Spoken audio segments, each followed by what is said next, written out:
Hi friends, அஸ்ஸலாமு அலைக்கும். நான் இன்றைக்கி என்ன செய்ய போகிறேன்னா உளுந்து சட்னி செய்ய போகிறேன். தேவையான பொருட்கள் என்னென்னா அரை கப் உளுந்து, 2 வெங்காயம், ஒரு பத்த தேங்காய், புளி, கொஞ்சோண்டு புளி எடுத்துக்கோங்க, 2 பச்சை மிளகா, காஞ்சி மிளகா, கருவேப்பிலை, தக்காளி 1. நான் இஞ்சும் பூண்டும் எடுத்துக்கிட்டேன், அதை காட்டலை. தாளிப்புக்காக ஃபஸ்ட்டு கடாய் வச்சுருங்க, எண்ணெய் போட்டுக்கோங்க, அரை கப் உளுந்து போட்டுக்கோங்க, நல்லா பொன்னிறமாக வதக்கிடுங்க.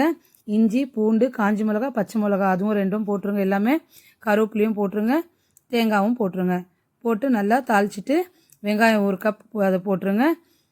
நல்லா பொன்னிறமாக வதங்கினதுக்கப்புறம் தக்காளியும் போட்டுருங்க.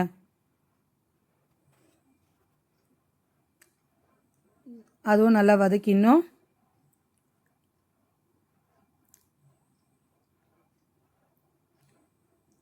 புளியும் போட்டுருங்க. ஸ்லோ வச்சே தாளிச்சிடுங்க. உப்பு அரை ஸ்பூன் உப்பு போடுறேன். பெருங்காயத்தூள் கொஞ்சோண்டு போட்டுக்கோங்க. நல்லா ஃபுல்லாக மிக்ஸ் பண்ணிவிட்டு அது ஃபுல்லாக வதங்கிடுச்சு பாருங்கள். ஆஃப் பண்ணிவிட்டு நல்லா ஆறுனதுக்கப்புறம் மிக்சியில் நல்லா கொரன்னு அரைச்சிட்டு வந்துடணுங்க. தாளிப்புக்காக கடாய் வைக்கிறேன். நல்லா எண்ணெய் சூடானதுக்கப்புறம் கடுகு 1 ஸ்பூன் போடுறேன். காஞ்சி மிளகா, கருவேப்பிலை போடணும். தாளிச்சதுக்கப்புறம் சட்னியில் போட்டுருங்க.